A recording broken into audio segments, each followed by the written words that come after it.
Here is a translation of a public speech given by Israeli Prime Minister Benjamin Netanyahu in mid-January, just a few weeks ago. In any arrangement, whether there is an accord or not, the Israeli state must have security control over all the territory west of the Jordan River. It's a necessary condition. But that clashes with the principle of Palestinian sovereignty. So what can I say? I've told our American friends this truth. I've also stopped the attempt to impose a reality on us that would harm Israel's security. An Israeli Prime Minister should be able to say no, even to our best friends.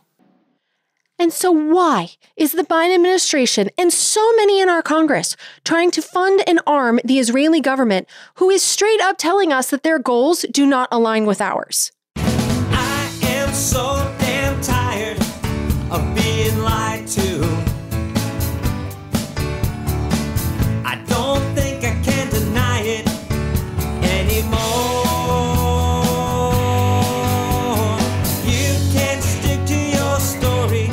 If you think it flies,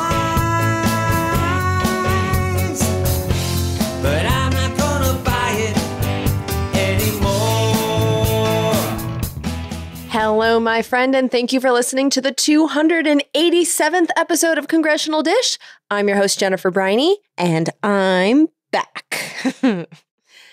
Yes, I am back from my Congressional Dish hiatus. Thank you to everyone who continued to support the show, especially on a monthly basis while I took my first extended time off of this podcast ever. It's been over a decade and I never took a break, so I really needed it. And thank you for supporting the show in my absence. But I am back. And I'm recording this at the end of February, and I figured that the first episode back should be one giving you an update on what Congress has accomplished since you last heard from me in mid-December. And spoiler alert, Congress has accomplished absolutely nothing. So, nice talking to you. Thanks for listening and good night. Just kidding. Sort of. Because it's true that Congress hasn't accomplished a damn thing in these last 2 months. The government still hasn't been funded for the fiscal year 2024, despite us now ending the 5th month of that fiscal year. And Congress hasn't funded any more wars, despite the president requesting money for the various wars that President Biden has us playing central roles in. At least not yet. But the war money is moving. And so today I'm going to give you an update on that war money, including exactly what the bill that has already passed the Senate would fund, with a metric ton of our money. But before we dive into the details of that bill, let's rewind the clock to October 19th, 2023, which was 12 days after October 7th, when President Joe Biden interrupted, I don't know, whatever boomers watch live on CBS on Saturday night, but he interrupted them for a national address informing us peasants that he wanted to take our tax money and spend it on foreign wars. Now, at this point, I think everyone on Earth is familiar with October 7th, 2023, but just in case, 12 days before his address to the nation, Israel was violently attacked by members of Hamas in the deadliest terrorist attack in Israel's history. Now, Hamas is essentially a gang with terrorist habits who rules the streets of the Gaza Strip, which is a very small piece of land between the Mediterranean Sea, Egypt, and Israel, and which is essentially caged in by Israel. Because Israel controls all of Gaza's borders, which have fortified fences all around the sides, and on October 7th, in a coordinated attack, angry, violent men broke through those fences and were responsible for the deaths of 1,139 people in Israel and the wounding of thousands more. And I say we're responsible for because it is now clear, and I know people are going to yell at me for this, so I have to bring it up, but it is now clear that the Israeli military, the Israeli Defense Forces, or IDF, as I'll refer to them today, well, the IDF did kill some innocent people in Israel on October 7th when they used tanks to blow up Israeli homes that had Hamas and hostages in them, and when they used helicopters to firebomb cars fleeing a rave, cars that had Hamas and hostages in them as well. But none of that would have happened had Hamas not decided to enter Israel and kill people that day. And so regardless of who fired, the deaths of October 7th in Israel, in my mind, are all due to Hamas. But the cycle of violence shifted about a week later, when Israel started bombing the tiny Gaza Strip. Now, the Gaza Strip is only 26 miles long and only 8 miles wide at its widest. You can walk the entire Gaza Strip the long way in less than 10 hours. It's tiny. And there are 2.2 million human beings living there. And Israel made it crystal clear from the very beginning of their violent response that they would be far more violent than Hamas could ever dream of being. And 140-something days later, the bombing hasn't stopped. And about 130 of the hostages still haven't been returned to their families. This is like a nightmare without end. And when President Biden gave his October 19th speech, there's no doubt that the actions of Hamas on October 7th were the catalyst. Hamas started this cycle of violence. But the larger cycle of violence started a long time ago, a lot longer than I was aware of. So before we get to President Biden's speech and the funding request and the funding bill and all the present day stuff, I think we need to take some time on this show to examine that larger cycle of violence. Because during my hiatus from producing Congressional Dish episodes these last 2 months, I've been learning a lot about the history of Israel and Palestine, and dealing with a lot of familiar feelings about being deceived as an American. It feels like a lot like when I found out the truth about Thanksgiving, because as a kid I loved the story of the British, my white ancestors, having a lovely meal with the Native Americans, everyone getting along and giving thanks. And then I was devastated to learn that my ancestors then murdered damn near all of those natives and stole their land. I didn't really understand that until after graduating college, when I voluntarily read Howard Zinn's book, The People's History of the United States, just for funsies. I just feel like a lot of things have been kept from me as an American. And going out of my way to learn about Israel's history has felt almost as devastating. I'm angry about how much I didn't know and how much I wasn't told. And that's why I feel the need to tell you what I've learned that I didn't know, because chances are that you're an American and you might not have been told some or most of this stuff either. I don't think we have a common knowledge base here in the United States when it comes to Israel. And so I want to create a common knowledge base, at least on this podcast, because I'm seeing a continuation of a pattern as I watch what is happening in Israel and Gaza, and the West Bank, and the Golan Heights, and in Lebanon. I'm seeing a pattern to all of it right now. And so I want to show you the pattern that I see. And the pattern begins decades before Israel was even a country.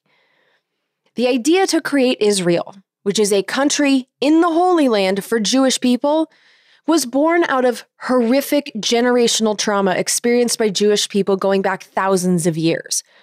Because anti-Semitism is real, and I will never be able to explain why.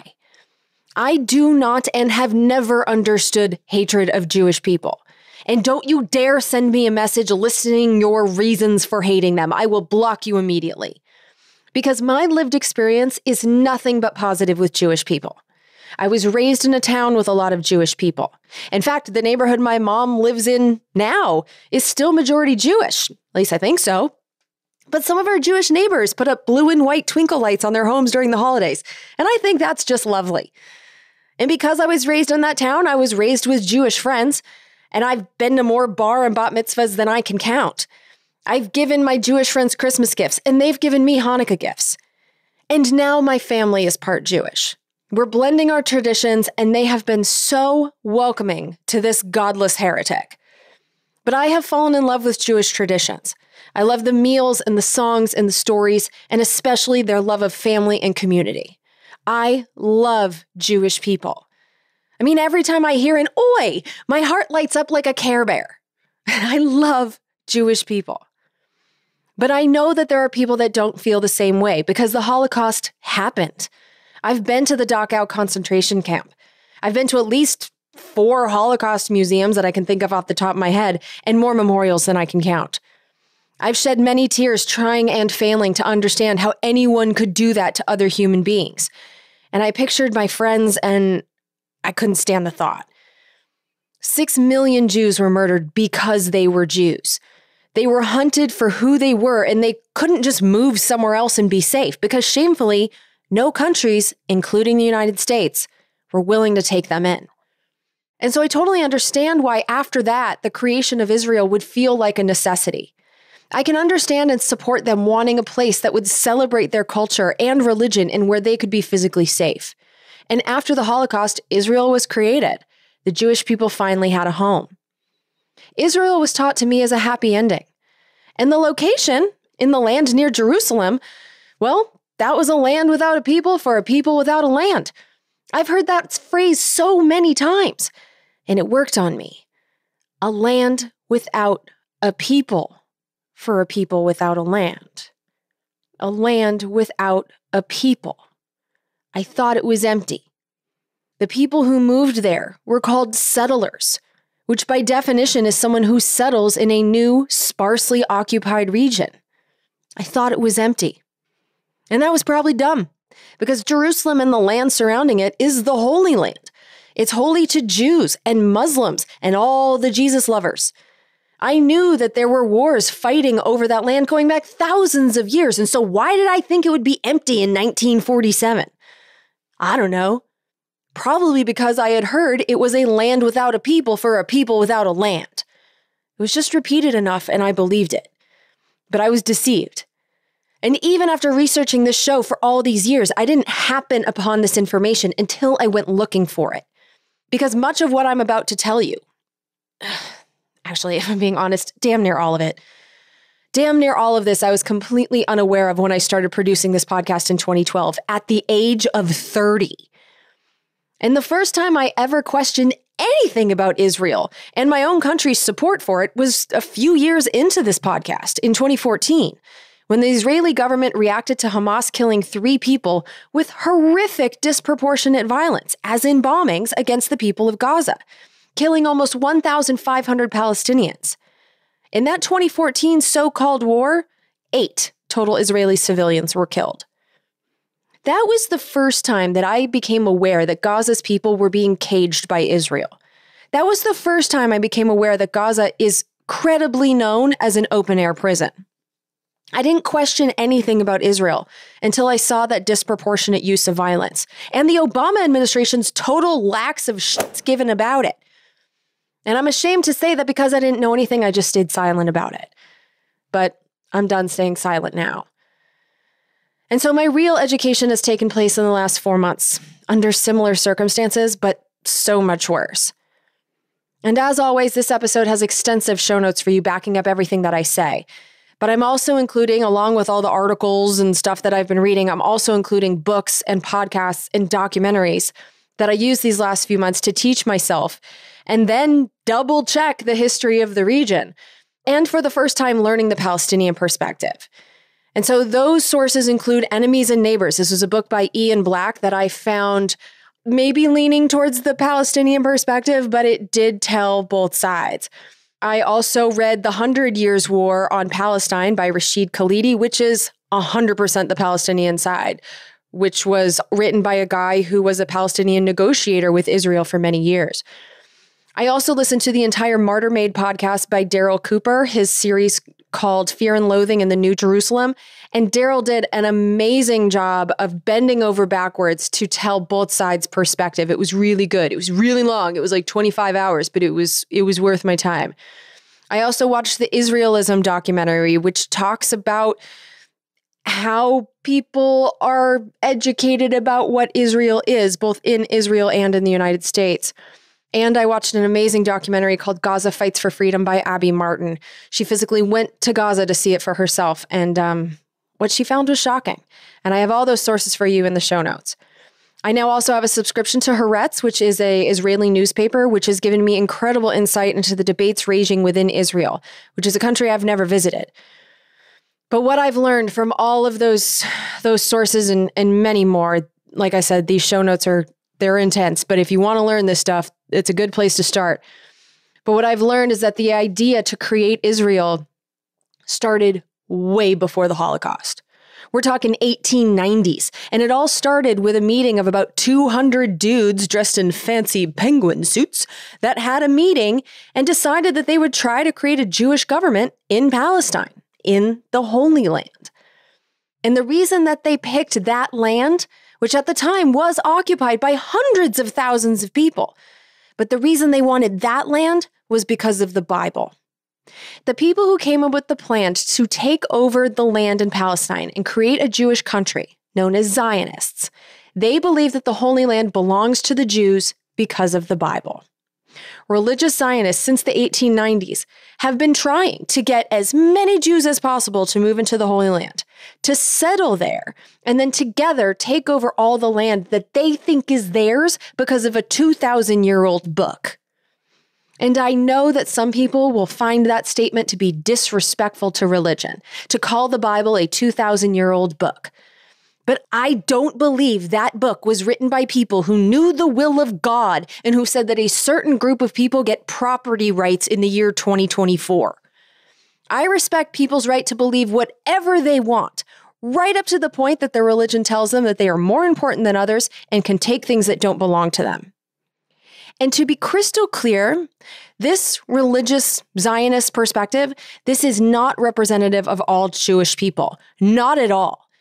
In my experience, of which I do have quite a bit, Jewish people in my life have made a basic tenet of their faith that all people deserve rights and dignity.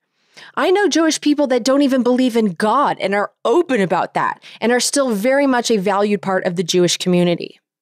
But just like there are Christian fundamentalists and Islamic fundamentalists, there are Jewish fundamentalists. People who strictly adhere to their religions to the point that they are intolerant of other views and whose perceived righteousness can be straight up dangerous. And when it comes to Israel, some of the Zionists fall into this category. And I'm going to refer to them as religious Zionists. And a key characteristic of religious Zionists is Jewish supremacy. Because there are other Zionists who want Israel to be a Jewish country, but who don't think Arabs need to be caged or denied basic rights. But religious Zionists, they are Jewish supremacists, and in 1890, a group of them got together and had the first official meeting of people who were going to try to take over Palestine, piece by piece, because they think the Bible gives them the right to do so. And I wanted to know, in the most extreme circles of religious Zionism right now, what land exactly do they think belongs to them? And I got the answer in November in the New Yorker magazine. Journalist Isaac, I think it's Chotiner, interviewed Daniela Weiss, who was born in what is now Israel in 1945, 3 years before the country was created. And since the early 1970s, she has been one of the leaders of the religious Zionist movement in Israel. And the journalist asked her, quote, "What are the borders of the Jewish nation?" unquote. And she said, quote, "The borders of the homeland of the Jews are the Euphrates in the east and the Nile in the southwest," unquote. Get a map. The Euphrates River as an eastern border and the Nile River as a southern border would mean that Israel, in her mind, should be the rightful owner of a huge chunk of Iraq, a huge chunk of Saudi Arabia, a huge chunk of Egypt, a majority of Syria, all of Lebanon, and all of Jordan, and of course, all of Palestine. As an American, I've been led to believe that the reason that Israel has been involved in so many wars and in so much violence is because the neighboring Arab countries just hate Jews. But maybe, just maybe, it's because their neighbor Israel has people within it in leadership positions who think they have a divine right to own significant amounts of their land. And in the case of Lebanon, Jordan, and Palestine, all of it. And so with that in mind, that's the amount of land that the fundamentalists think belongs to them, in the 1890s, the first religious Zionists outlined their first steps for taking over the land. Their steps were to get Jewish farmers and businessmen to move there, to gather Jews at events around the world to spread the idea, and to start the process of getting the world to add this new government to the catalog of real countries. But they knew damn well that the land wasn't a land without a people. And so they had a plan for the people who were already living there, a plan for the Palestinians. Their plan was to get them to move somewhere else, like the neighboring Arab countries. And I think this is a good time to talk about what Palestinians are, because at this time, there was no country called Palestine. There still isn't. And some Zionists will say that Palestinians don't even exist. But the reason there was no country called Palestine is because up until the end of World War II, that part of the world was governed by empires. So when the Zionist plan to take over Palestine was hatched, the land was officially a part of the Ottoman Empire. And then after World War I, it was taken over by the British. It was only after the British f***ed off after World War II that any independent country was created there, with that country being Israel.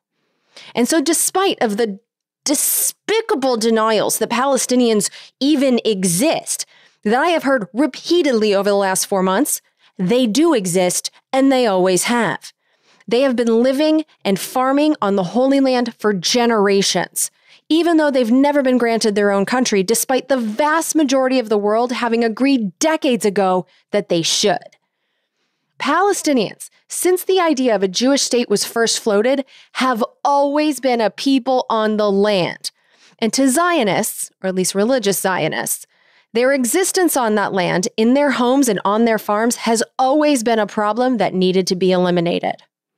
And so starting in 1897, the ideas adopted by those 200 or so dudes were put into action to take over Palestinian property. They formed the Jewish Colonization Association, which provided money used for massive land purchases in Palestine. They also formed the Jewish National Fund, which bought land from foreign landlords, kicked Palestinian farmers off that land, even if the Jewish owners weren't going to use it, and then prohibited land purchases by anyone who wasn't Jewish. And bit by bit, Jewish people started taking over parts of the land, forming their own isolated communities, using their own language, Hebrew, which is a language that they brought back from the dead, which I actually think is pretty cool. But eventually the Arab neighbors caught on to what they were trying to do and got pissed, and the cycle of violence began. Throughout the Ottoman and British Empire days in Palestine, the British in particular, they didn't really try to solve this crisis, this question of who gets the land. They really just jerked everyone around. They told the Jewish people that they could have their own government someday, and then they said the same thing to the Arab Palestinians. But the British always kind of favored the Zionists, who had British supporters in the social circles of power in Great Britain. And so, for example, the Jews were allowed to have a Jewish agency in the British local government in the Holy Land, but the Palestinians were not allowed to have an agency of their own. The British also violently smashed Palestinian protests and riots in the 1930s, which indicates support for Zionism. But the whole time, Arabs outnumbered the Jews. Even after the Holocaust, when Jews understandably flocked to Palestine, where they were promised safety in Jewish communities, even after the Holocaust, the Jewish population only made up about 33% of the population. And yet, in 1947, after World War II ended, and shortly after the United Nations was invented to become the conference room of the world, one of the first major actions of the United Nations was to pass a resolution that would create the government of Israel as a, quoting from the resolution, quote, a Jewish state, unquote, and create a, quote, Arab state, unquote. From the very beginning of Israel's existence, the country of Palestine was always supposed to be a thing and be Israel's next door neighbor. But when dividing the land, the United Nations didn't divide it fairly.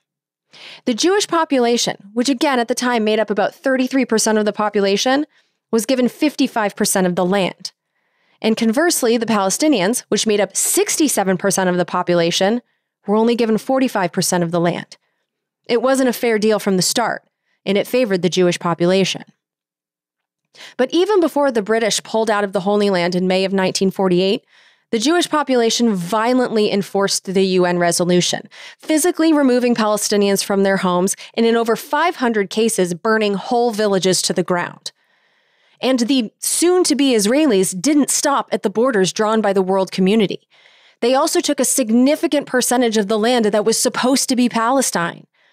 At the end of their violent expulsion of 750,000 terrified Palestinians from their homes, and after 13,000 Palestinians had been murdered, the Israelis controlled 78% of the land, when the UN only intended them to have 55%.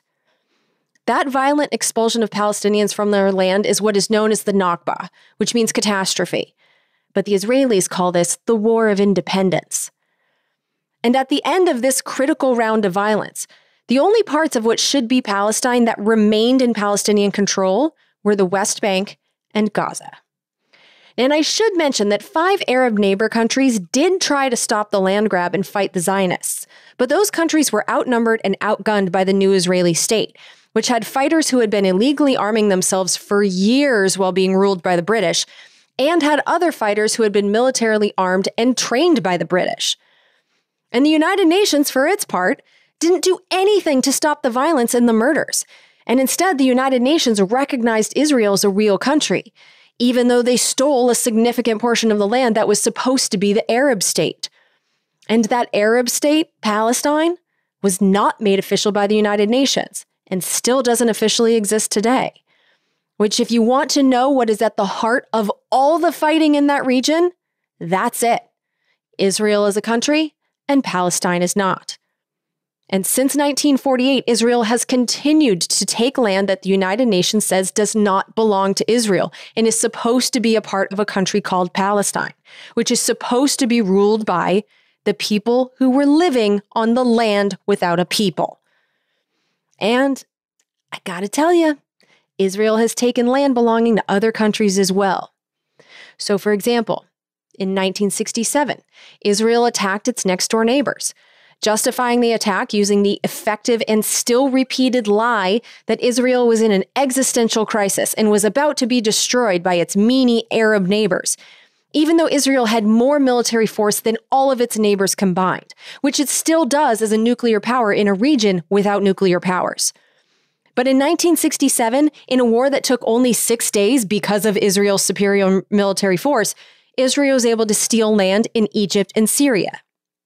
Now, eventually, Israel had to give the Egyptian land back in 1982 as part of a peace agreement. But Israel is still trying to hold on to its land grab in Syria, in an area known as the Golan Heights. And, in 1982, Israel invaded Lebanon, saying that the invasion's purpose was to hunt down Palestinian terrorists who had been exchanging violence with Israel for years, using Lebanon as their home base. But Israel ended up occupying a huge chunk of Lebanon for about 2 decades.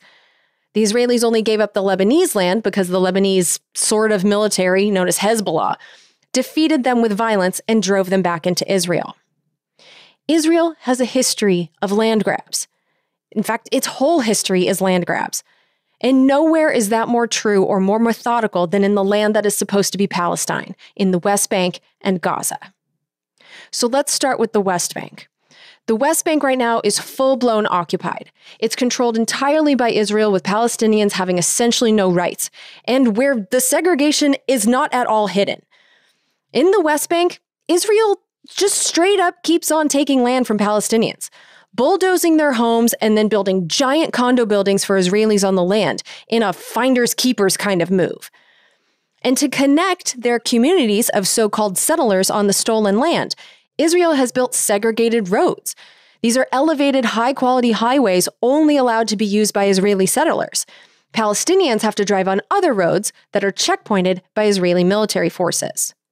And these Israeli highways have carved the Palestinian communities into isolated islands, disconnected from one another, which means that Palestinians need to get permission to drive between their communities. And since the Nakba, Israel has also succeeded in chopping the Palestinian territory into 2 completely separate places with no connection at all between them. And so Gaza is in a totally different situation from the West Bank. Gaza is an open-air prison. It is surrounded by guarded double layers of barbed wire fences on all land sides and Israeli military forces by sea. Gaza's resources are also controlled by Israel. Israel has diverted rivers and streams and controls water flows into Gaza. And Gaza is also not allowed to develop its vast fossil fuel wealth off of its coastline. And because Gaza is so densely populated, after being crammed with refugees who either fled from their homes in fear or were violently removed from them in 1948, Gaza has so many people that it doesn't have a lot of farmland. Since 1948, Gaza has been dependent on international aid to feed its population. But Israel controls Gaza's borders and has had a blockade in effect, preventing Gaza from getting supplies without Israeli permission since 2007. Even before October 7th, more than half of the population of Gaza needed food assistance. Now, Israel's stated reason for the blockade, which has been in effect in one way or another for a generation, was because of the failed attempt at democracy that happened in Gaza back in 2006. After the Oslo Accords in the 1990s, which were diplomatic meetings which led to the Palestinians recognizing the government of Israel as a real thing, but that did not require Israel to commit to accepting and facilitating a true independent government for the Palestinians. Well, after the Oslo Accords, the residents of Gaza did have an election to choose their local leaders in the land that was supposed to be theirs, even though Israel controlled Gaza in every way that mattered. But in that election, the people of Gaza chose Hamas, which is a group that openly believed that violence is necessary to end Israel's control over Palestine. And the idea that all residents of Gaza were cool with this result is ridiculous. In fact, they tried to get new leadership the following year, but Hamas is violent, and they won. And they have been the internal leaders of Gaza ever since, as they haven't been allowed another election for a generation. It's been 18 years. But Hamas, let's be real, is not a real government. They don't control the borders, they're not allowed to do international trade agreements, and they don't have a military. It's not a real government. They're basically a gang. And because of all of this, life sucks in Gaza and has for a long time. Because Israel has bombed the out of Gaza multiple times, even before October 7th. And Gaza was never allowed to have the supplies that it needed to fully rebuild after the Israeli bombing campaigns of 2008, 2012, 2014, and some smaller ones after that. And Hamas is violent. Its leaders have said they want to kill Jews. They're awful. No buts about it. Israel has been attacked many times. It's undoubtedly true. Israel is sometimes a victim. But when you look at the body counts, Israel has racked up many, many more kills than Palestinians. So just looking at some of the recent battles that Israel has had. In 2006, when they attacked Lebanon, 45 Israelis were killed. 1,191 Lebanese citizens were killed. When Israel got into a war with Gaza in 2008, 13 Israelis were killed. 1,387 Palestinians were killed. When Israel got into a war with Gaza in 2012, in just 8 days, 6 Israelis were killed. 158 Palestinians were killed. In Gaza in 2014, in the battle that made me think twice about Israel, 73 Israelis were killed. 2,251 Palestinians were killed. And in Gaza now, including October 7th, 1,139 Israelis have lost their lives. 30,285 Palestinians and counting have died in Gaza, that we know of. Because God only knows how many people are buried under the rubble. Because Gaza has no fuel, they can't operate their bulldozers. So even when they can hear people screaming under the rubble, they can't help them and they can't collect the bodies. So that's just 30,285 people that the Gaza Health Ministry can name. And so yes, we can and should condemn Hamas for their violence.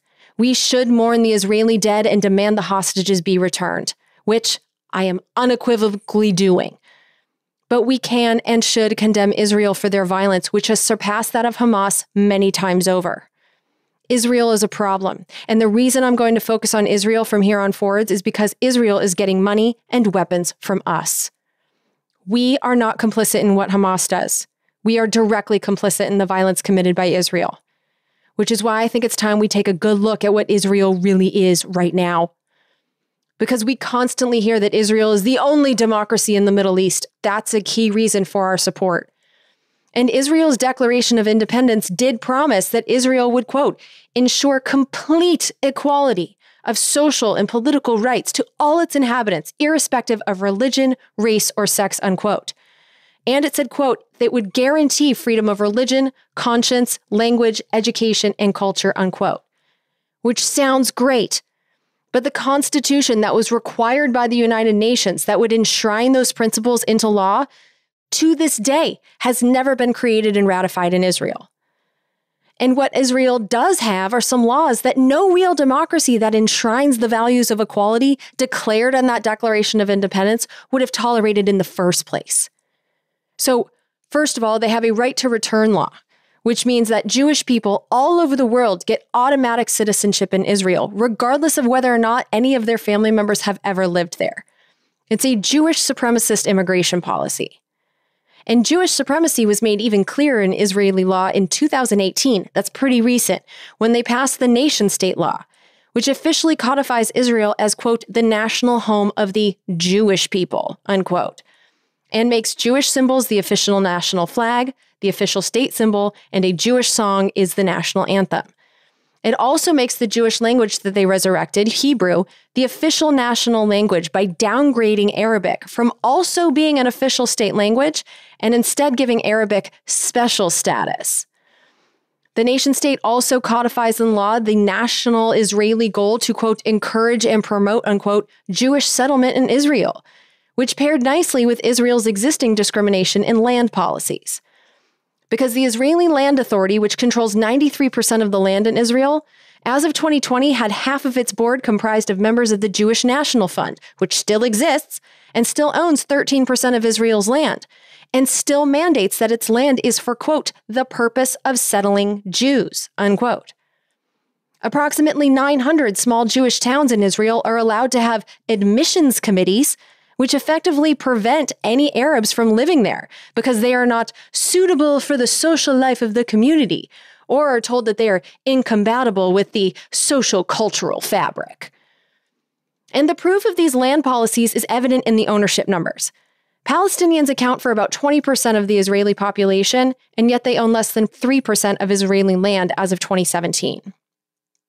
And where Arabs do have land in Israel, according to a 2003 Israeli government report, quote, many Arab towns and villages were surrounded by land designated for purposes such as security zones, Jewish regional councils, national parks, and nature reserves or highways, which prevent or impede the possibility of their expansion in the future, unquote.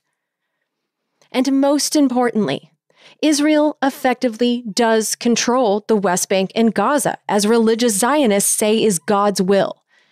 Well, if that is true, then Israel is ruling over millions of people who do not have citizenship rights. They don't get to vote or really have any rights at all. We can't call that situation a democracy. And yes, I'm perfectly aware that we have Americans living in our territories that don't get to vote. I don't think we have a democracy either. But back to Israel, the number one thing that makes me look at Israel and say it's just plain wrong to call that country a democracy, even if some people there do get to vote for their leadership. The one thing that just makes me go, we can't call this a democracy, is the fact that Palestinians living under Israeli rule are subject to indefinite administrative or military detention. But the only people subject to that are Palestinians. Palestinians, including children, are frequently imprisoned without charges or trials, which is why there were so many Palestinians available to trade for hostages during the ongoing negotiations. As of November 1st, 2023, according to Human Rights Watch, Israel was holding almost 7,000 Palestinians, and many more have been arrested since then. And we know that about 2,000 of them are being held without charges. And their detentions can be renewed over and over again indefinitely based on secret information that the captured Palestinian is not allowed to see. And this is possible because the Palestinians who are living in the West Bank, which is supposed to be Palestine but is occupied and controlled by Israel, they are governed by a different justice system, a military justice system. So while Israeli settlers who are living in the same place are governed under civil and criminal law and tried in Israeli civil courts, there's this whole other indefinite detention type of justice system that is only for the Palestinians. How can we call a place with such a discriminatory system a democracy? And it's not getting any better, because religious Zionists have, for the most part, had the most power in the Israeli government for my entire lifetime. Longer, actually, since Israel's 1977 election. And the people in power now in Israel are ones who want to keep those discriminatory laws forever and expand them while bit by bit taking the land they say belongs to them because God. And again, this is not supported by everyone in Israel. Some of the people fighting this the hardest, in fact, the people fighting this the hardest, are Jews within Israel and Jews outside of Israel. There's a real battle for Israel's young soul happening right now, and it predates October 7th. In early 2023, about a year ago from this recording, there were hundreds of thousands of Israelis protesting the religious Zionist government of Prime Minister Benjamin Netanyahu because of his attempts to take power away from their Supreme Court and keep Jewish supremacist laws on the books. The reason he was attacking the Supreme Court in particular was because it was enforcing the 1992 Basic Law of Human Dignity and Liberty, which the Supreme Court has interpreted to be kind of a Bill of Rights. And because of that law, the Supreme Court has ruled that, for example, some lands that were accessible only to Jewish people should be accessible to Israeli Arabs. The Supreme Court has ruled that ultra-Orthodox Jewish men should be subject to the military draft, just like everyone else. And the Supreme Court ruled that West Bank settlers can't steal other people's land. And the religious Zionists don't like those rulings, which are making Israel a more equal society. But in this battle, the advantage does go to the religious Zionists because they want to keep the laws that are already on the books. And so they can just obstruct change to win. And so going forward, the reality is that Israel has the choice of three paths here. One is to allow Palestinians to have their own country if they want Israel to remain a Jewish supremacist government with the approval of the world. And Palestinians, for their part, would have to accept that Israel has the land that it has and literally has to come to peace with that. And if a fair proposal were ever presented to the Palestinians by Israel, a proposal that doesn't ensure Israeli military and economic dominance over Palestine, the country, forever, as all Israeli proposals that I'm aware of have done, I do think having Palestine as a country could be a path to peace. That's the so-called two-state solution that has been the goal of most of the world for decades, including our country, but has been consistently sabotaged by Israeli governments that demanded unfair deals. And the fact that the lives of Palestinians in the West Bank and Gaza have gotten demonstrably so much worse since the Oslo Accords in the 1990s, it's a real-life illustration of the unfairness of the negotiations that have taken place so far. And so that's one option. Divide the land. The other option is that Israel can become a true democracy and actually control the land that they do already control from the Jordan River to the sea. But if Israel were a real democracy, and if all the people who live there, where Arabs are still a significant percentage, if not the majority of the population, well, if all citizens of that democracy with equal votes were to vote for a government that holds that everyone is created equal, then a Jewish state, Israel might not get to remain a Jewish state.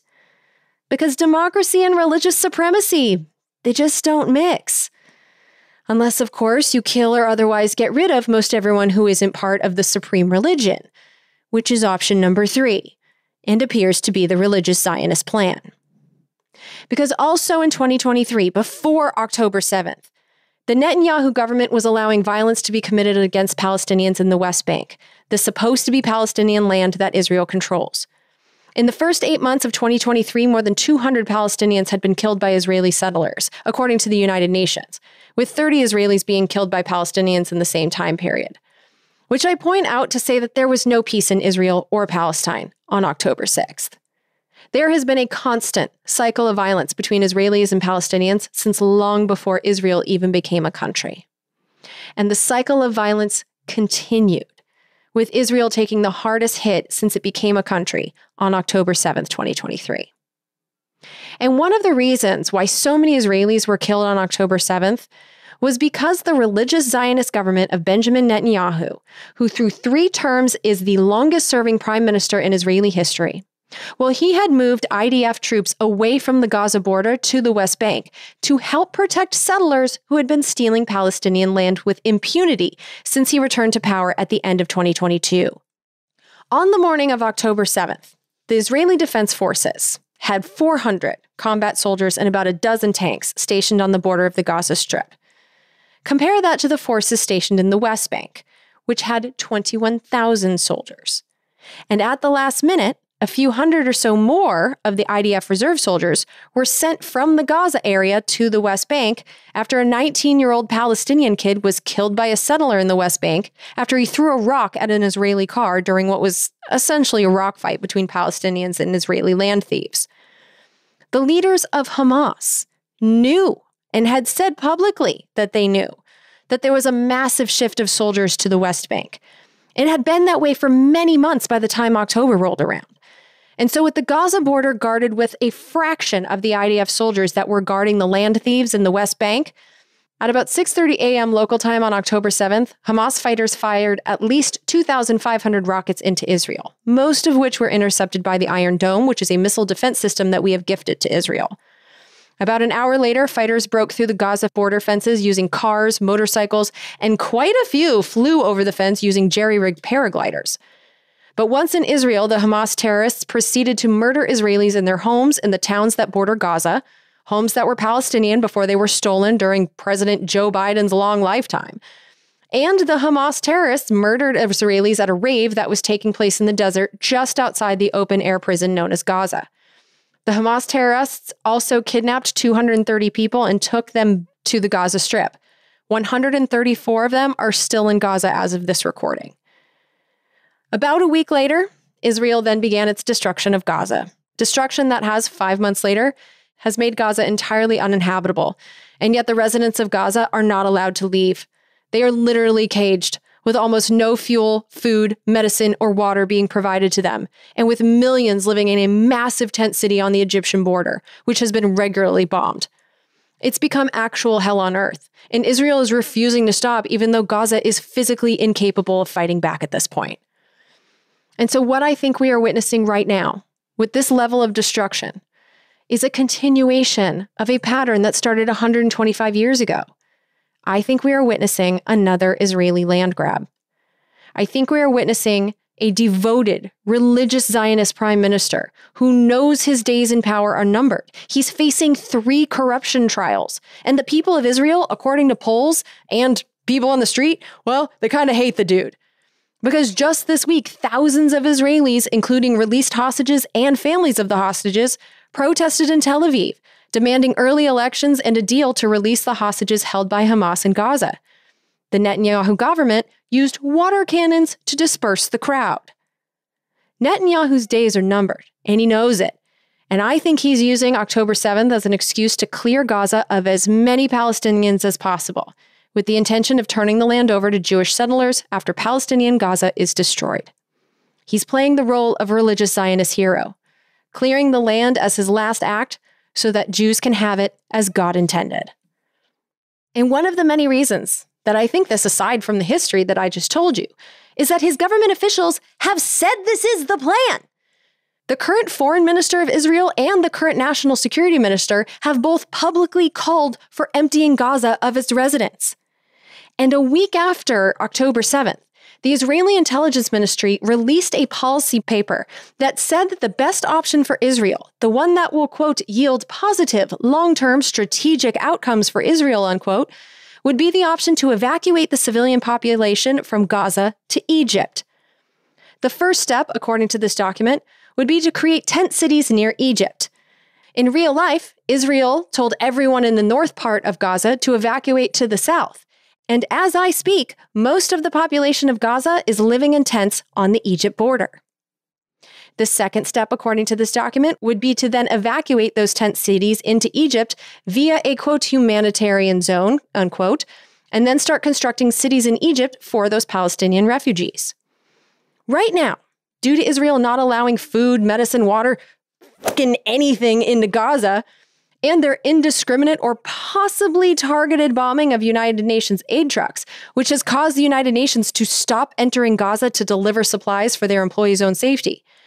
Well, right now, this is a deliberately created, desperate humanitarian crisis in Gaza. And as I speak, Israel is also publicly and repeatedly telling the world that it's going to invade Rafah, which is home to the tent cities on the Egyptian border. They're saying they're going to invade any minute now and cause even more bloodshed and suffering. Israel is creating the conditions needed for the world to demand Egypt to open their border, to create that humanitarian zone, because the conditions in Gaza are simply inhospitable to human life. And then, according to the Israeli intelligence ministry, quote, a sterile zone of several kilometers should be created within Egypt, and the return of the population to activities/residences near the border with Israel should not be allowed, unquote. They put the plan in writing, option C, and it's playing out in real life.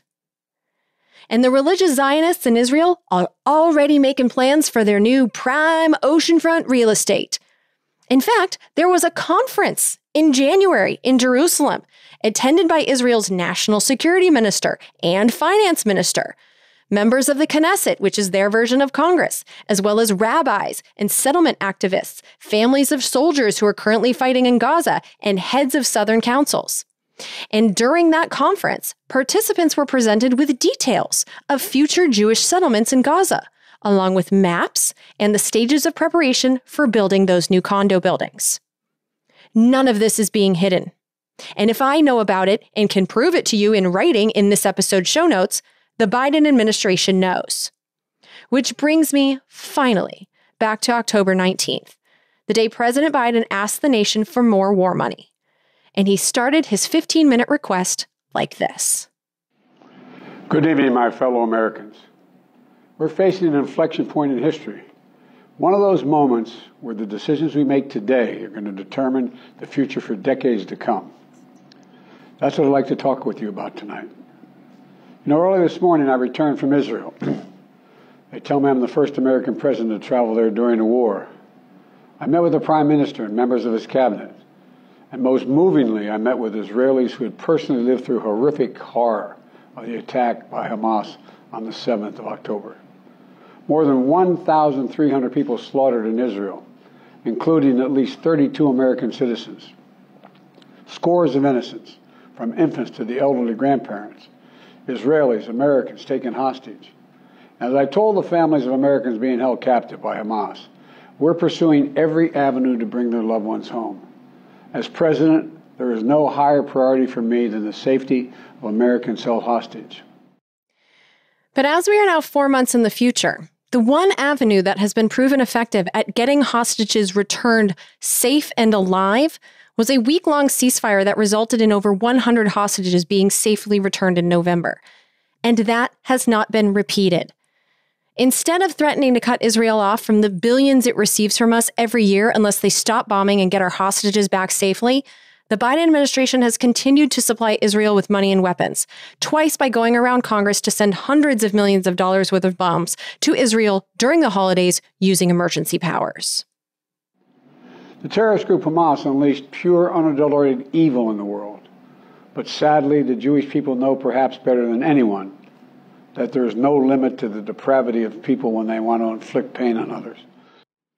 The people of Gaza know a thing or two, or 30,000, about the depravity of people when they want to inflict pain and revenge on others as well.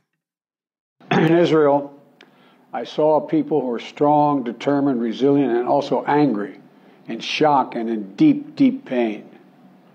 I also spoke with President Abbas, the Palestinian Authority, and reiterated that the United States remains committed to the Palestinian people's right to dignity and to self-determination. The actions of Hamas terrorists don't take that right away. In order for the Palestinians to have a right to self-determination, they need to have actual control over the West Bank and Gaza, the land that is supposed to be theirs according to the United Nations in the same resolution that created the government of Israel. And since President Biden reiterated to the Palestinians that the United States remains committed to the Palestinian people's right to dignity and to self-determination in October, well, here's what the Israeli government has done. On February 15th, just a few weeks ago, the government of Israel announced that it is going to literally pay Jewish immigrants to move onto Palestinian land in the West Bank, the land that is supposed to be Palestine if it were allowed to be a real country, and the part of supposed to be Palestine that is not controlled in any way by Hamas. Then, about a week later, Israel announced that it will build 3,300 new homes for Jewish immigrants in the West Bank. Israel has also killed at least 400 Palestinians, approximately 100 of them children, in the West Bank since October 7th, where, again, there is no way that Hamas is using them as human shields. Then in Gaza, on February 23rd, Benjamin Netanyahu announced that Israel intends to maintain control of the West Bank and intends to occupy and fully control the Gaza Strip as well, and will only allow reconstruction of Gaza if Gaza's residents give up all their weapons. So if the Palestinians surrender their right to defend themselves. And so even if I'm wrong about the land grab plan, and this is Netanyahu's intention for the West Bank and Gaza, indefinite occupation, well, that's the opposite of ensuring Palestinian self-determination. That's Israel controlling Palestinians even more so than before. Like so many other, I'm heartbroken by the tragic loss of Palestinian life, including the explosion at the hospital in Gaza, which was not done by the Israelis. Since then, Israel has severely damaged or destroyed every single hospital in Gaza. We mourn every innocent life lost. We can't ignore the humanity of innocent Palestinians who only want to live in peace and have an opportunity. On the day of Biden's speech, it was just 12 days after October 7th, but the death toll in Gaza was already estimated to be approximately 3,800. It was already 3 times the death toll from October 7th. And the death toll in Gaza has increased by 10 times that since then. And despite the developments on the ground in Israel since this speech, President Biden hasn't retracted his request. He still wants to send Israel more bullets and more bombs. You know, the assault on Israel echoes nearly 20 months of war, tragedy, and brutality inflicted on the people of Ukraine. People that were very badly hurt since Putin launched his all-out invasion. And if we walk away and let Putin erase Ukraine's independence, would-be aggressors around the world would be emboldened to try the same. The risk of conflict and chaos could spread in other parts of the world, in the Indo-Pacific, in the Middle East, especially in the Middle East. Iran is supporting Russia in Ukraine, and it's supporting Hamas and other terrorist groups in the region, and will continue to hold them accountable, I might add. American leadership is what holds the world together. American alliances are what keep us, America, safe. American values are what make us a partner that other nations want to work with. To put all that at risk, if we walk away from Ukraine, if we turn our backs on Israel, it's just not worth it. That's why tomorrow I'm going to send to Congress an urgent budget request to fund America's national security needs, to support our critical partners, including Israel and Ukraine. And the next day, he requested Congress spend $105 billion on these foreign wars, on top of the approximately $1 trillion that we already spend on war and consequences of war, such as disabled veterans, every single year. In Israel, we must make sure that they have what they need to protect their people today and always. The security package I'm sending to Congress and asking Congress to do is an unprecedented commitment to Israel's security that will sharpen Israel's qualitative military edge, which we've committed to, the qualitative military edge. And so let's talk about that security package as it exists right now in Congress. In the hours surrounding the Super Bowl, with final passage happening in the middle of the night, a bill was passed by the Senate with $95 billion in war money that President Biden requested in this October speech. Out of that war money, $5.2 billion of it is for Israel's Iron Dome missile defense system. Now, the Iron Dome, again, shoots down rockets fired into Israel and protects Israeli citizens who do have a right to safety. The Iron Dome is truly a defensive system, and because Israel does, in fact, have a right to defend itself, this is something that I can morally support funding. The problem is that the Senate bill spends far more of our money, at least $8.7 billion, on weapons for Israel that can and almost certainly will be used to injure and kill people in Gaza, where at the time of this Senate bill's passage, approximately 28,000 civilians had already been killed by Israel. Sending bombs to Israel at this point is an act of aggression against a defenseless population. Israel is a nuclear power, funded and armed by the most offensively overfunded military the world has ever known, aka ours. But Gaza is not a country and has no military. Gaza also has no electricity, fuel, food, water, medicine, and current estimates are that over 70% of the housing has been destroyed by Israel. No one in Gaza is able to leave, and therefore there is no way that anyone is sneaking anything into the country, certainly not weapons. I've never seen such an unfair fight in my life. And that's why I struggle to call this a war. A fight this one-sided, I can only describe as a slaughter. Look, at the same time, President Netanyahu and I discussed again yesterday the critical need for Israel to operate by the laws of war. That means protecting civilians in combat as best as they can. Well, they haven't. For 4 months since this speech, the Biden administration has said hollow words like this over and over again, but actions speak louder than words. And the actions of the Biden administration have been to not once, but twice during the holidays send hundreds of millions of dollars worth of bombs and bullets to Israel, circumventing Congress to do so using emergency powers. At the point that President Biden did that, even Israeli media was reporting that over 20,000 people had already been killed in Gaza. And the bill passed by the Senate in February contains no conditions on the weapons to Israel at all. They are given free rein to do with them as they wish. The people of Gaza urgently need food, water, and medicine.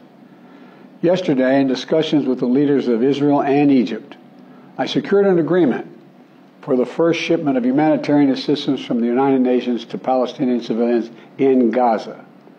If Hamas does not divert or steal these shipments, we're going to provide an opening for sustained delivery of life-saving humanitarian assistance for the Palestinians.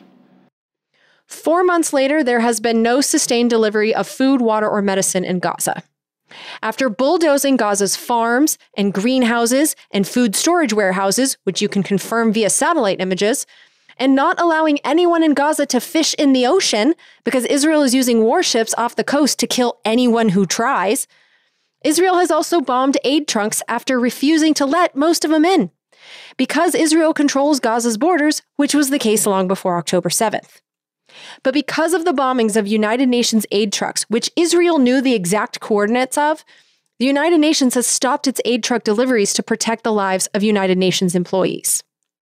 On top of that, after an evidence-free 6-page declaration by Israel was made that said that the United Nations Relief and Works Agency, which is the United Nations organization which coordinates the distribution of damn near all aid that goes into Gaza, after an evidence-free declaration that 12 employees of that organization were somehow involved in October 7th, or more specifically, that 12 out of 30,000 people in that organization were involved in October 7th, which again, Israel has provided exactly no evidence for, as first reported by the British and then even Israeli media. Well, despite that zero evidence, the Biden administration cut off all funding to that essential life-sustaining agency and has not reinstated the funding now that the allegations have been exposed as possible bullshit. Not that 12 possibly bad employees out of 30,000 justifies destroying the entire essential agency anyway. The result is that people are confirmed to be starving to death right now in Gaza. And as far as medicine is concerned, people, children, have been having their arms and legs amputated and have had all kinds of other surgeries performed on the ground in damaged hospitals without anesthesia for months. The people of Gaza are living through a nightmare, and President Biden's actions have only made the situation dramatically worse. As I said in Israel, as hard as it is, we cannot give up on peace. We cannot give up on a two-state solution. Two-state solution, which is global leader speak for creating a country called Palestine, which would coexist on the land west of the Jordan River with Israel, as was the clear intention of the United Nations when it created Israel in the 1940s. In a two-state solution, a country called Palestine would have all the rights that other countries have. Control of its own security, control of its borders, control of its trade. Palestine would be a real country in no way controlled by Israel. That is the United States' stated goal for Israel and Palestine, and has been for decades. And yet, here is a translation of a public speech given by Israeli Prime Minister Benjamin Netanyahu in mid-January, just a few weeks ago. In any arrangement, whether there is an accord or not, the Israeli state must have security control over all the territory west of the Jordan River. It's a necessary condition. But that clashes with the principle of Palestinian sovereignty. So what can I say? I've told our American friends this truth. I've also stopped the attempt to impose a reality on us that would harm Israel's security. An Israeli Prime Minister should be able to say no, even to our best friends. And so why is the Biden administration and so many in our Congress trying to fund and arm the Israeli government, who is straight up telling us that their goals do not align with ours? The simple fact is, once again, there are only three ways to solve the Israel and Palestine conflict. One, allow Israel to kill or move all Palestinians out of the territory they say is theirs, which is pretty obvious the current Israeli plan. Two, we could destroy Israel and return all the land to Palestinians, which, hard no on that one. Or three, Israel has to share the land. Whether it's a two-state solution or Israel becomes a real democracy and gives Palestinian rights, there's more than one way to share, but they have to share. And the United Nations and American administrations going back to 1948 have said that the land needs to be shared because it's obvious that sharing has to be the goal, especially on land that is holy to so many. It's not like they decided to create this Jewish state in a place that had no people on it. This is one of the most desired pieces of lands in the world. And yet, the current Israeli administration, and just about every Israeli administration of the last 45 years, in words and especially actions, have made it clear that they have no intention to share. Israel is a country whose government clearly doesn't share our goals, at least right now, in regards to Palestine. But even more generally, Israel is a country that right now doesn't even share our values, as we are a country that, admittedly imperfectly, strives for equality for all. And so why exactly would we send a country that doesn't share our values billions of dollars worth of bombs to violently pursue goals that we also don't share? I genuinely don't know why Joe Biden and so many in Congress seem to think that sending Israel more bombs, billions in more bombs, is the right thing to do. Is it because they were educated in the same education system I was and don't know Israel's history of violent land grabs? Is it that they don't see the pattern that I and so many around the world see? Maybe. Is it because they value Israel as a partner in war and fossil fuels and profit more than they care about human rights and equality? Maybe. Is it because people in AIPAC, the American Israel Public Affairs Committee, and other pro-Israel groups designed to facilitate foreign interference in our elections? Is it because these groups have given millions of dollars to current members of Congress and Joe Biden to help them win their elections? Maybe. Is it a combination of all those things? Probably. But I really don't know. The only thing I can tell you as a professional Congress watcher is that most people in Congress right now want to fulfill President Biden's request to send more bombs to Israel. Even now, with 4 months of slaughter and so much evidence that this Israeli government is not trying to accomplish the same policies that we are. And so that's the Israeli situation. But weapons to enable Israel to completely disregard our goals in the Middle East are not the only weapons in the president's war request or the Senate bill. On Ukraine, I'm asking Congress to make sure we can continue to send Ukraine the weapons they need to defend themselves and their country without interruption, so Ukraine can stop Putin's brutality in Ukraine. They are succeeding. When Putin invaded Ukraine, he thought he would take Kyiv and all of Ukraine in a matter of days. Well, over a year later, Putin has failed, and he continues to fail. Kyiv still stands because of the bravery of the Ukrainian people. Ukraine has regained more than 50% of the territory Russian troops once occupied. First of all, even in October, when this speech was delivered to like 4 boomers who still watch live television, even in October, that happy spin on the war was just that, spin. All of Ukraine's success happened in 2022. At the time of this speech, they hadn't regained in well over a year. The war was in a stalemate and had been for a long time. But since that speech, facts on the ground have changed. The war has shifted out of a stalemate, and Ukraine is now losing the war because in late February, Russia captured the Ukrainian city of Avdiivka. I think it's Avdiivka. But regardless, the point is, Ukraine is now losing territory. Ukraine is starting to outright lose the war. What would happen if we walked away? We are the essential nation. And he's not wrong. The truth is that Ukraine is truly f***ed without our money. Listen to the last episode of Congressional Dish from December with the State Department testimony about Ukraine. We are funding Ukraine's entire government. Every penny of Ukrainian taxes is going towards the war. We're paying for everything else. And the Senate bill that passed in the dead of night on the Monday after the Super Bowl provides over $60 billion for Ukraine, for both weapons and for the daily operations of its government. The bill also provides over $9 billion split between Ukraine and, quote, the situation in Israel, unquote, for food, shelter, and other needs of civilians. Now, not one penny of that money is required to be spent in Gaza, and it's the State Department who will decide who gets what. But as for the majority of this money in this bill, the over $60 billion specifically for Ukraine, the simple truth is that the United States, and then Vice President Joe Biden in particular, helped to undemocratically replace Ukraine's government in 2014. And then we paid for that new government's military, which was used to fight Ukrainians who lived near the Russia border who were pissed that their government had just been replaced. We funded a civil war that raged in Ukraine for 8 years, even though few Americans were even aware of it. The truth is that Ukraine has not been independent since 2014. It has been dependent on us for a decade. And whether you support it or not, in your name, President Joe Biden promised after the Russian invasion in 2022 that we would help Ukraine do whatever it takes to help it defend itself from Russia's land grab. And what would happen if we walked away, we now know, is that Ukraine is truly in an existential crisis. As in, it might not exist anymore. We can see the consequences in real time. Even this delay in funding is causing the Ukrainians to ration their ammunition, and they just lost a city to the Russians. The stalemate is over. Ukraine is losing territory right now.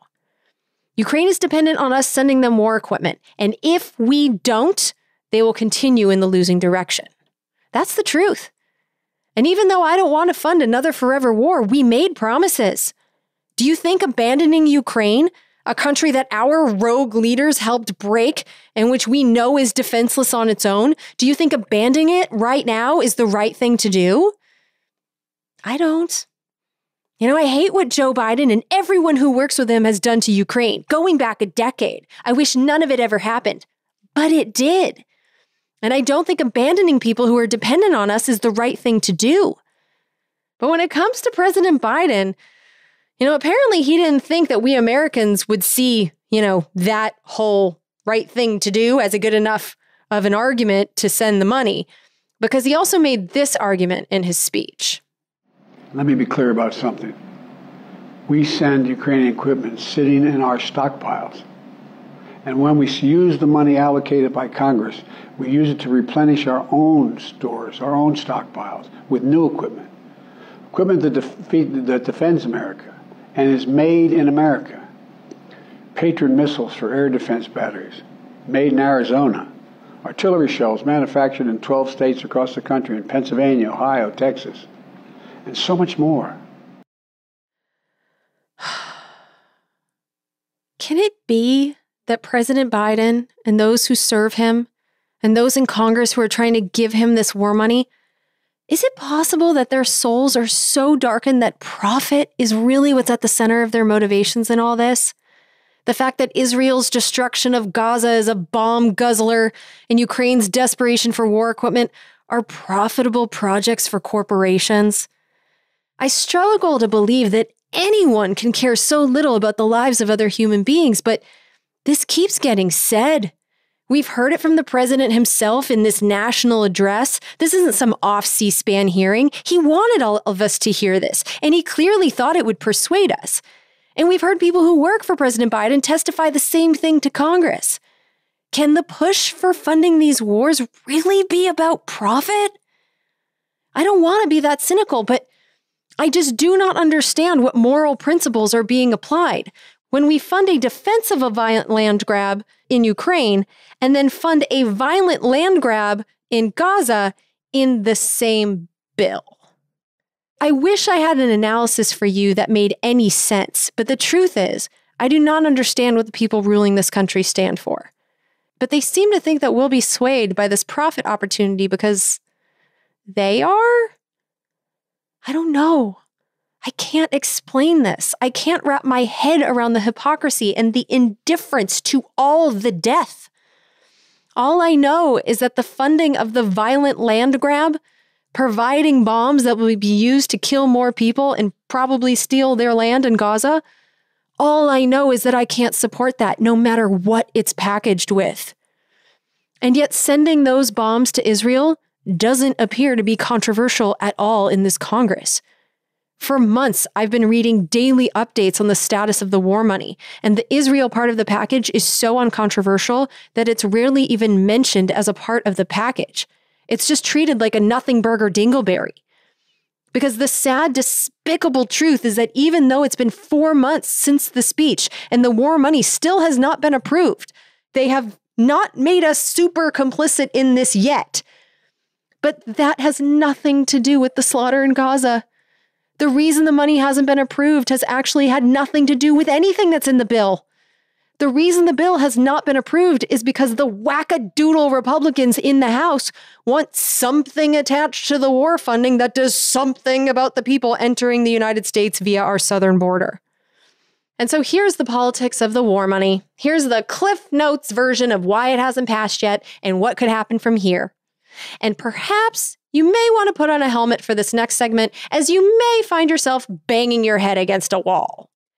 So the war money, all of it, is supported by the majority of Democrats, especially the Ukraine money, but the majority of them are also perfectly happy to send over $8 billion worth of bombs to Israel. Again, I do not understand their reasons, and I'm not alone in that, by the way. There is a minority of members of the Democratic Party and one independent senator from Vermont who are vehemently against sending more weapons to Israel. Here's Senator Bernie Sanders on Super Bowl Sunday, February 11th, during the war funding debate. Unbelievably, despite all of this, the U.S. Congress is prepared to spend another $14 billion on military aid to Netanyahu's right-wing government. $14 billion more. And $10 billion of this money is totally unrestricted and will allow Netanyahu to buy more of the bombs he has used to flatten Gaza and to kill thousands and thousands of children.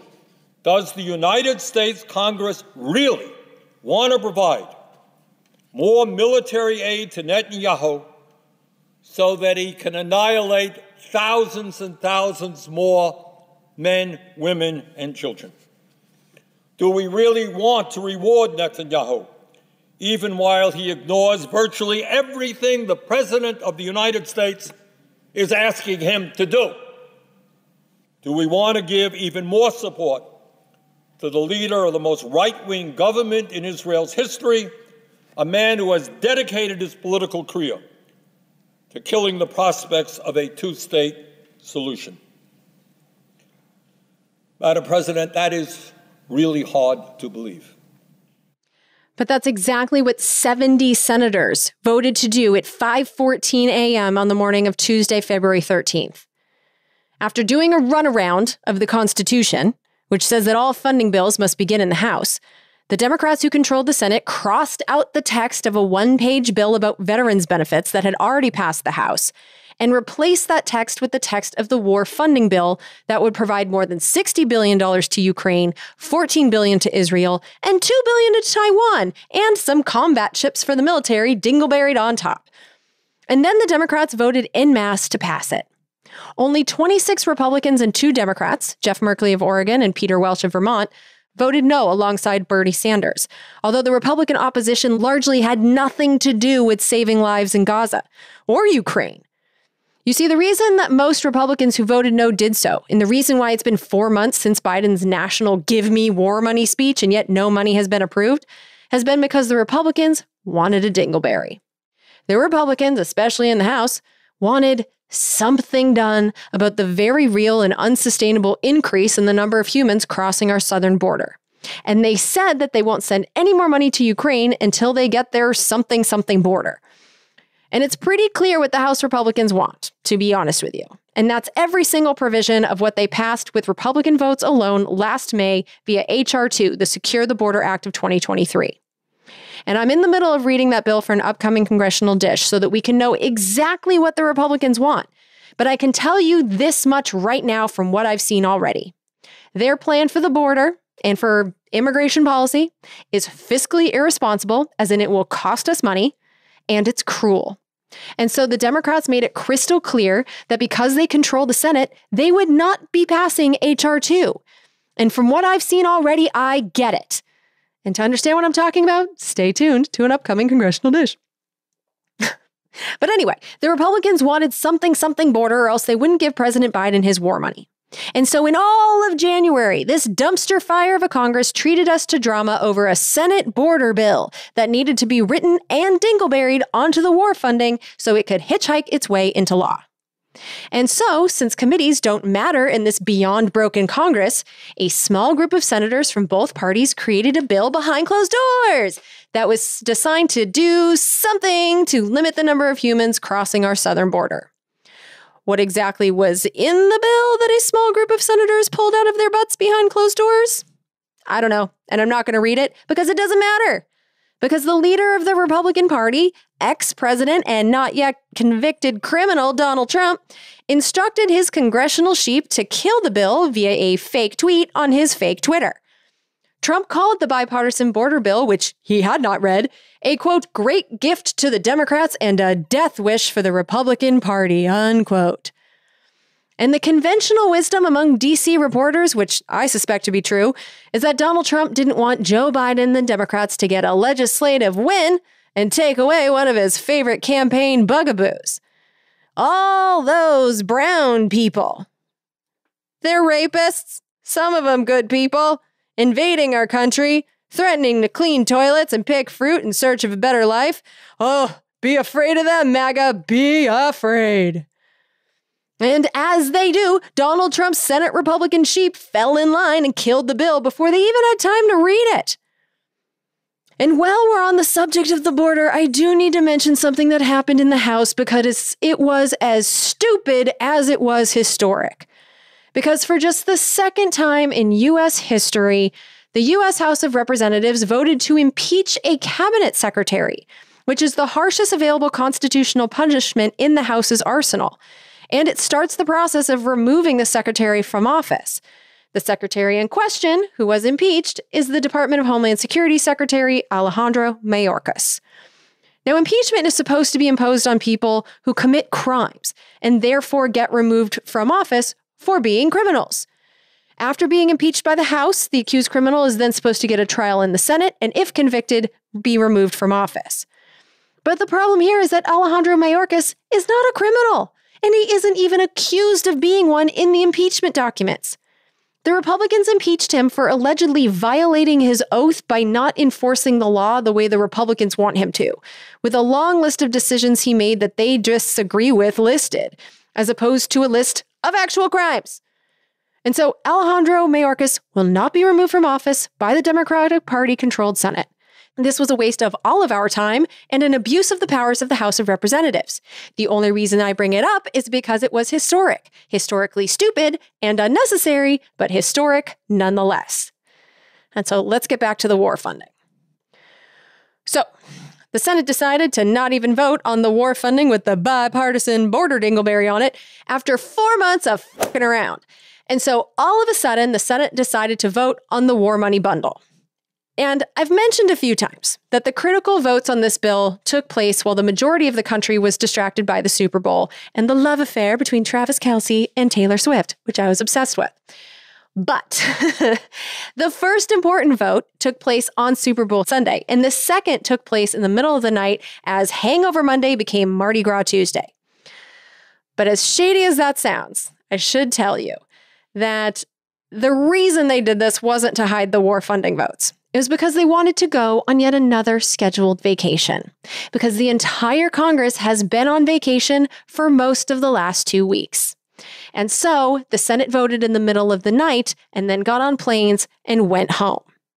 And then the House of Representatives received the war funding bill, did nothing with it, and also fucked off until February 28th. But Speaker Mike Johnson, before heading out of town for an unearned vacay, said that he wouldn't let the Senate bill get a vote in the House because it doesn't do something about the border, even though it was his own party that killed the version of the Senate bill that did do something about the border. And so right now, I don't know what's going to happen with the Senate war funding bill, but I wanted to tell you about it in detail because it is waiting on the Speaker's desk like a loaded gun pointed at the head of a Palestinian baby. The House of Representatives could pass this bill and send it to President Biden to sign anytime they want, and the entire process need not take more than a couple of hours. There is, however, another avenue for war funding to be sent to President Biden's desk, which is through the bills that are needed to provide funding for the government for 2024. Because even though they were due 5 months ago, exactly 0 of the 12 government funding bills have been finished and signed into law. Since their September 30th, 2023 due date, Congress has kicked their own deadlines forward 4 times now. And so the new due dates are March 1st for 4 of the bills and March 8th for 8 of the bills. And the House doesn't even come back to work until February 28th. Which isn't as bad as it seems because this is leap year. And that means February 29th is a thing. And so the House of Representatives left themselves a whole 3 days, not 2, to finish the 12 bills that haven't even been introduced yet. And I just need to take a moment to admire the balls that it takes to give yourself another 2-week vacation after finishing none of your overdue work. Only in Congress do people get away with shit like this. And this is our fault. We are really bad at disciplining our congressional employees. It is so past time for a mass firing in Congress. But anyway, as February becomes March, where we stand is that on March 1st, 4 segments of our federal government may run out of funding. They are military construction and veterans programs, energy and water programs, agriculture and food and drug safety programs, and transportation and housing programs. And then 1 week later, the rest of the federal government may run out of funding. And that March 8th deadline, that's the one with the Defense and State Department funding. And if the warmongers in the House and the Senate want to get the war funding approved, using the threat of a shutdown for leverage, well, we all know what happens during Dingleberry time. Shutdown crises are how horrible, controversial bills sneak into law buried inside multi-thousand-page funding bills that appear out of a back room and that no one has enough time to read and debate. But there's also the chance that the chaos in the House of Representatives, which has been absolutely paralyzed by the anti-government moron wing of the Republican Party for over a year now, there is a chance that they just continue to get absolutely nothing done. There's a chance that the government funding deadlines just continue to get kicked further down the calendar and that the war funding bill sent from the Senate collects dust on Speaker Johnson's desk. And that as a result, Ukraine loses the war faster than they already are. And we are also made less complicit in Israel's slaughter of the caged population of Gaza.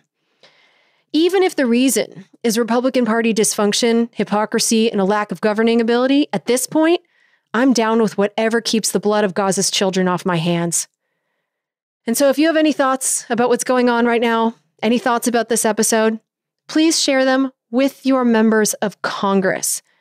Even if you disagree with me on my take on all of this, I'm not the person to tell. You got to tell Congress. We have to be communicating with Congress. This is an election year, and they have so many opportunities to pass horrible things into law right now. The phone number to call Congress is 202-224-3121.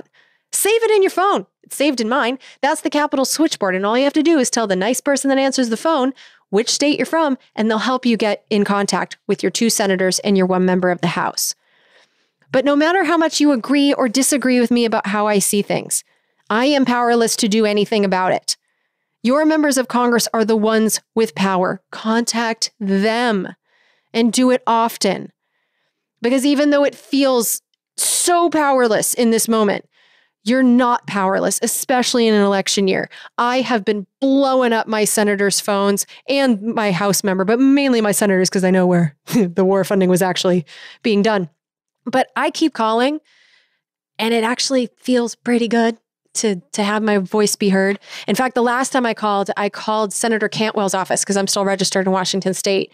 And I got one of her staffers on the phone and told her how I feel about the Israel funding. And I asked her, what is Senator Cantwell thinking? Because at the time, Senator Cantwell had voted to move the war funding forward. And the staffer said, well, I'm not allowed to speak on behalf of the senator, but I can tell you this much. We are getting phone calls all day long saying the same thing you are. And so just knowing that made me feel better and just let me know that like the senators are hearing from us. And I don't know how much of a difference it's going to make, but it is the one thing we can do. So I've been doing it, and you can do it. You can use your leverage, which is the threat of your vote, right now, because lives are on the line. And if it's the least we can do, might as well do it.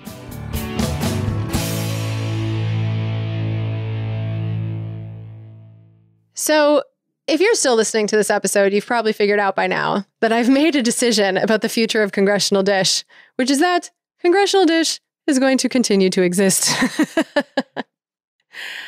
I'll be real with you. In the middle of December there, when I was recording that episode, that was the beginning of a real existential crisis for this show. There were a few weeks there where it was more than a few weeks, I'm going to say about a month, where I was seriously questioning whether or not I wanted to keep doing this.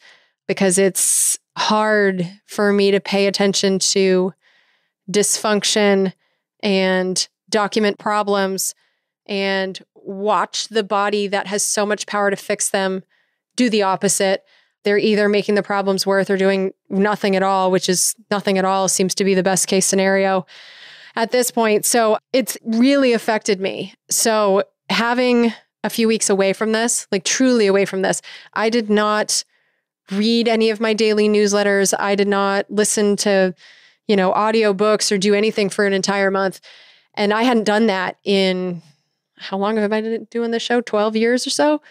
I've just been pedaled to the metal the entire time, and it's not healthy. It's not healthy no matter what your job is. But I think for this job in particular, I need to have moments where I step away. And so the people that pay for this show on Zelle and PaperCheck and PayPal that didn't cancel, that funded my time off, especially the people that then wrote to me and told me that you're not canceling and that you support my decision to take some time. And you gave me the reassurance that I needed that I can take care of myself and do this show at the same time, and that you'll still be there when I get back. And that was really important. Had the reaction from you guys been different, I don't know what my decision would have been. But knowing that I had your support was really huge. So thank you for continuing to support the show. So yeah, Congressional Dish isn't going anywhere. I'm going to keep doing this. Despite the topic, I enjoyed making this episode. I enjoyed making an episode for the first time in a long time. So the break, I think, was really good for the show too. And because of that, I've also made one more decision about the future of Congressional Dish as I rearrange everything on the back end to try and make this more sustainable. But one thing that I have decided is that I'm no longer going to release this on a regular schedule. I've been releasing 2 episodes a month on Sundays for as long as I can remember. From here on forward, I'm going to release the episodes when they're done and when they're worth your time. And at this point, I don't know what that means. I don't know how many episodes per month that's going to be. And I don't know, I'm not going to have a regular release day of the week or anything like that. I'm going to kind of do it how Joe Rogan does it and just release them when they're done. So what that means, if you are paying for the show, first of all, thank you. But if you want to switch your funding around, this is kind of the incentive structure that is going to be happening from here on forward. So if you want to be one of the angels on earth who are supporting me, even in the times that I can't be talking to you. So for instance, like I did take a month away from Congressional Dish. And during that month, I did a lot of painting by numbers and yoga and started running again and played volleyball. I won a volleyball tournament. It was very exciting. But I did stuff outside of the show for a while, and it was really good. If you want to support that, I do need people who are funding this show on a monthly basis. And you can do that on PayPal or Zelle or via paper checks, or there's other ways. I think Cash App has a way, maybe. I don't know. But the people that sustain the show via time, that's really important. You are the people that are funding me even when I'm taking time off, or as I've been doing for the last 6 weeks, learning about the background of Israel so I can understand fully what's happening in this situation and explain it to you if you've never heard of any of this before, like I hadn't. You know, that took a lot of time, and I want to be really careful to make sure that I knew what I was talking about. So that's what you're supporting when you support the show on a monthly basis. If, however, you just want to pay for the episodes when they are produced, Patreon is the best option for that, because that's our per episode payment system. And so every time I press publish, I get paid on Patreon per episode. So if I don't produce an episode for 10 weeks again, then I'm only getting that one paycheck. And if that's what you want to incentivize, if you want to incentivize the actual production of the actual episode, signing up on Patreon is a great way to do that. But yeah, just thank you so much for supporting the show and for the moral support. And I don't know if I've told you this already, but I haven't responded to a single email since mid-December, which is also the most liberating thing in my life. So I'm learning that email maintenance, and it's not like your responses that are really the problem in the email. It's all the newsletters that I have coming in, and just there's so much crap in the email, and I've just ignored it for months, and it's been awesome. But in the emails, I've still read your emails, and they're very much appreciated. I will probably continue to respond to none of them, but just know that I did read them. They made a huge difference. So thank you for all the moral support. And to the one asshole who went on to Apple and gave this show a 1-star review, said that Congressional Dish had pod faded and wished it RIP, to you, go f yourself, because we're not going anywhere. But to everyone else, thank you for supporting Congressional Dish. You are, as always, the reason I keep doing this. Okay, I don't know what the next episode is, so go on, enjoy your life. Thanks for listening, and I'll talk to you soon. Bye. We're surrounded now by liars coming at us through our TV screens. We don't have a domestic spying program. They're content to fight in black and white despite the many in-betweens. We got a president who plays with the facts. And then he waves a flag to cover his tracks. As if a lie is alright, if the end will justify the means. Now we are so damn tired of being lied to. The polar ice caps aren't going away. We don't think we can deny it anymore. You can stick to your story if you think it lies. But we're not keeping quiet anymore. We are so damn tired of being lied to. Government jobs consume the profits of the private sector. We don't think we can deny it anymore. You can stick to your story if you think it flies. But we're not keeping quiet anymore. Now we're not keeping quiet. These bills represent common sense, bipartisan solutions that actually solve problems.